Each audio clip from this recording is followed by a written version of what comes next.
Hi everyone, my name is Cynthia. Let's talk books, and today I have part 2 of my June wrap up because I like to talk. And I want to give each book its due because I really read a lot of excellent books this month. So let's get right to it. The next book that I finished in June was The Deep by River Solomon. This book is so good, and this is one of those books that I need to go back and reread.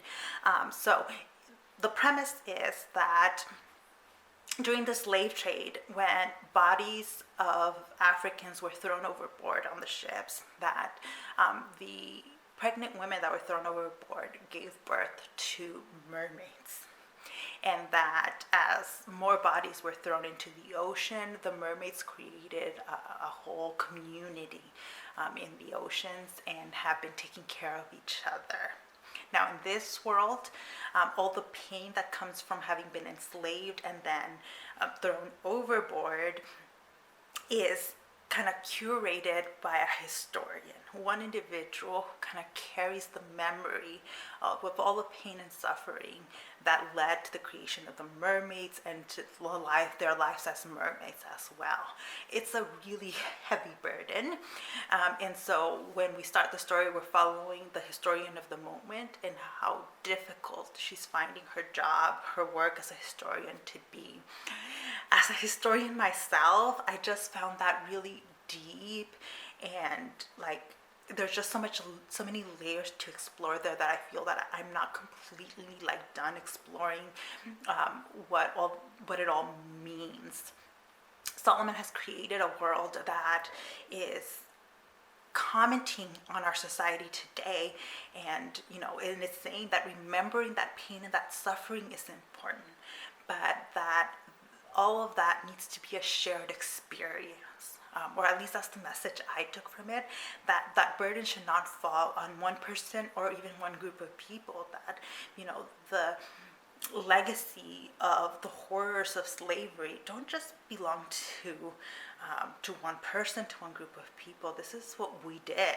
This is part of what built the modern world, and it's important to know it. Right. There is queer representation in this book, and I found that to be a really kind of lovely element in here because I was expecting the story to be one thing, and then it was that, and then it was a bunch of other things as you're following one historian and in their journey. Again, I think this is just a really complex and really incredible book, so I'm really eager to read more by Solomon. The next book that I finished was This Is How You Lose the Time War by El-Mohtar and Max Gladstone. This book has a lot in the title already. It's about a time war, but it's really the story of two individuals that come from different groups. They're at war with each other, but the war is all about time hopping and kind of trying to manipulate history to lead one way or another. A lot of it is the story of a lot of it is the letters that the two people write to each other. So the two of them are rivals in this time war. And part of that rivalry then evolves into a love story. So there is queer representation here. Again, you have two female identifying individuals that end up falling in love. What I found really good here was a lot of the literary techniques that are used by the author to tell the story. However, the story itself can be boring. It can be boring because you're not given enough information at the start of the story. By the end of the story, you have, I think, all the information you need to kind of figure out what has happened, but not enough in the beginning. And a lot of the setting of time is not recognizable at first, or at least for me, even as a historian, I didn't recognize. I was trying to place these people in the time periods they were describing, and I just could not. And I kept reading because I buddy read this book, this novella, with my sister and her partner. discussing the story with them was a really great experience. So we're actually going to do it again. We're just looking for the next book to do it with. But I enjoyed that experience. So the book, I'm giving it 3 out of 5 stars because I feel like it's solid. If the themes and topics interest you, then I would not deter you from picking it up. But it was also not entirely successful for me. The next book I read was Heavy, an American Memoir by Kiese Laymon. My sister had been trying to get me to read this book for a while. And then Dee Dee from Brown Girl Reading also read it and recommended it. And they were right.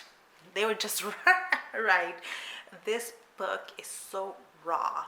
And the way I would describe it is a window into the experience of being Black and male in this country. The book is written for the author's mother. Really, the author's mother and grandmother play an important part of his life, and he's very clear about that, but he's also very open about, my mother has affected me in these really positive ways, but also in these negative ways. Right? Race has a lot to do with it.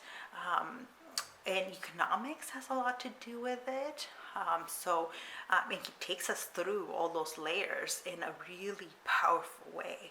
I found this book to be really heavy, as the title implies. The title can have multiple meanings. It's the heaviness of the topics, but it's also about being overweight. And the fact that the author is a heavy Black man and that he has an unhealthy relationship with body image and weight throughout his life. So lots of trigger warnings for that. He's also incredibly raw about sexual experiences, about dealing with racism, and it just... I think for people that are reading a lot of the anti-racism books these days, when you are ready to move on beyond how to be an anti-racist and white fragility, those kinds of books, this is the next level of that, is reading about people's experiences in which you're never going to fully understand, but authors have given you windows into these experiences, and your job is to really educate yourself and to listen. And this is one of the books that kind of gives you that window, and read it. Really, this is a really great book. So I did listen to the audiobook because it was narrated by the author himself, and I found it to be really excellent. When the author reads their own work, it can sometimes be a little iffy, but this was excellent. It was a really positive experience for me. So next I'm going to talk about 2 books I read in the same series: The Laughing Corpse by Laurell K. Hamilton and Circus of the Damned. These are books number 2 and 3 in the Anita Blake Vampire Hunter series. This is why I'm binge reading a couple of different series, and I actually need to put a stop to it, because when I start binge reading series, it halts other reading. It becomes a problem. But these 2 books were very good, especially book number 2. I think that one I gave it, did I give it 3.5 stars? Yeah. Book 2 is super action packed. So in these stories, you're following Anita Blake, who is an animator. She can raise the dead, right? Kind of create zombies. And in this world, humans know all about vampires and shapeshifters and witches, and there are a lot of political dynamics in the background. But in the story, we're following this particular animator who also hunts vampires, and the relationships around her. I really love a lot of the dynamics of how she interacts with the people around her, with the vampires, with the shapeshifters, and the zombies. I really love that she has this kind of moral guidelines for herself and about the way she operates, but they are beginning to kind of being pushed to their limit and maybe shifting a little bit. So book 2, super action-packed. a lot of drama, so much so that I had to take breaks from this book. Like, I'm someone who, if I'm really into a book, right, I'll just read it all the way through. But this book forced me to take breaks because it's scary. There's actually really scary situations in this story. So if you're looking for like a fantasy, a romance, paranormal series that's actually scary, Anita Blake is the one for you. This story also has Jean-Claude, who is the French vampire, who really wants to get into Anita's pants. I'm just putting it out there that sexy French vampires are fun. All right, enough of that. The next book that I finished in June was All Boys Aren't Blue, a Memoir-Manifesto by George M. Johnson. This is a young adult memoir. I didn't know that this category existed, but I loved it. Loved it. It's written in kind of like essay forms, but they actually connect really well, in which the author, Johnson, talks about his experience growing up as a queer black man in the United States. Again, I think with books like this, like, you'll never fully understand the experience of someone else, but when they offer you these windows into their experience, like, take a look. And I found this one particularly moving. I found his writing to be full of love. I think he's extremely kind to everyone around him, even people that, like, I wouldn't have been as nice to when if I were writing about things they did to me, and he is. So I felt like this is a memoir that is full of love, even though it can be really difficult and raw at times. There's still a lot of love. If something like heavy kind of scares you, pick up this book because it's a lot more gentle in its handling of some of this material. Johnson is very honest about, like, sexual experiences and the relationships that have been important in his life. So it does deal with a lot of heavy topics. So, you know, trigger warnings for violence and sexual assault, including pedophilia potentially. It can be heavy, but I think this one is a lot gentler than heavy is. Like, heavy will not pull any punches. Heavy will just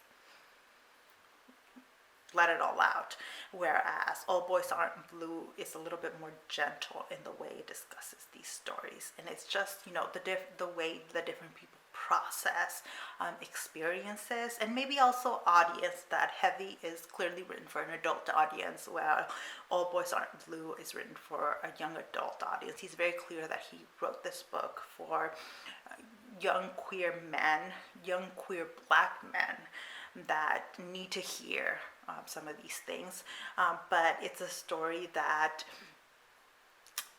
I think more people need to hear. The next book that I read was Contested Bodies, Pregnancy, Childrearing, and Slavery in Jamaica by Sasha Turner. This book won a ton of history awards when it came out, and it's really great. As the title tells you, this is a nonfiction book dealing with pronatalist policies in Jamaica. It really delves into the abolitionist movement in Britain.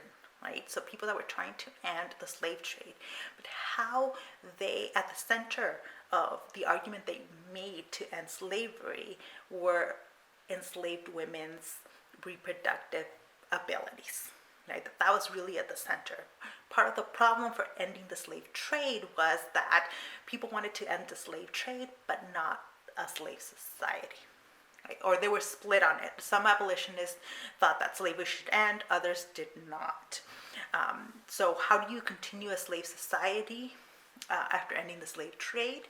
Well, reproduction, right? Especially because the status of slave was something you could be born into and was attached to the mother. So the solution was, all right, enslaved women need to have more children. And they were not right? So in the centuries, actually throughout the time period in which slavery existed in the Americas, birth rates were actually quite low. Why? Because of slavery, right? That women were performing extremely physical work that prevented them from getting pregnant and ended pregnancies, caused miscarriages, and endangered the life of women when they were giving birth. And pregnant people were also beaten, sometimes to death. And so pregnancy was not like valued in the same way until all of these discussions around ending slavery happened. And then the reproductive abilities of enslaved women become the center of attention. Right? Now, the project and proposals of abolitionists came into conflict with the slave owners. The slave owners have very different interests than the abolitionists, right? And the slave owners were at times rejecting proposals because it infringed on their rights as slave owners. They basically didn't want to lose power. Right. Now, the interest of the abolitionists, the interest of the slave owners conflicted with the wishes of enslaved women and enslaved people. Right? And this book traces a lot of those complexities. And part of what it does so brilliantly is feature in, as part of the story, the lives of enslaved people and how they try to assert their own some measure of control over their lives as part of these debates, right? And in fact, try to use the language of the abolitionists and their knowledge of the enslavers to their benefit. It's a fantastic book. If you already read a lot of nonfiction, I would recommend it. If you don't, I would be a little bit more hesitant to recommend it because this book is not written for a wider audience. It's written for an academic audience. The first chapter in here is very heavily academic. However, the rest of the book is a lot more accessible. For some of you, it might still be worth it to pick up. Definitely for anybody that is a teacher, at any point, if you teach any history of slavery, you have to read this book. You just have to, because it can change the way you teach it, and it should change the way you teach it if you don't currently factor in some of these elements. It's definitely going to modify a little bit how I teach some of what I do. Some of it's already in my lesson plans, but I'm definitely adding some of the arguments from the book. Let me know if anybody's interested in like a full review of that book. I'm just trying to like lightly touch on the themes so that I can end this video in a timely fashion. The last book that I finished in June was Not That Bad, edited by Roxane Gay. This is a series of essays that is called Dispatches from Rape Culture. That's kind of the unifying theme that ties these stories together. I buddy read this with Shannon over at That's a Post, so I'm going to limit my comments here because she and I are working on a video to kind of delve into the themes of the story.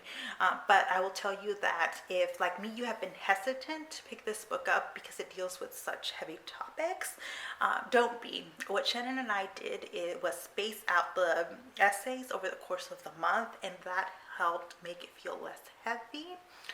But I also think that this is such a well-organized book that you don't have to space it out. Some stories are heavy, but throughout the book, you end up getting like kind of little breaks from it because not every story is as heavy. And so it actually flows really nicely together. I also know that some people have opted for listening to the audiobook, which is something I always recommend. Like if you think that reading the physical things too much, sometimes audiobooks can make it easier to get through things. I think this book is just so worth it because every essay makes you think.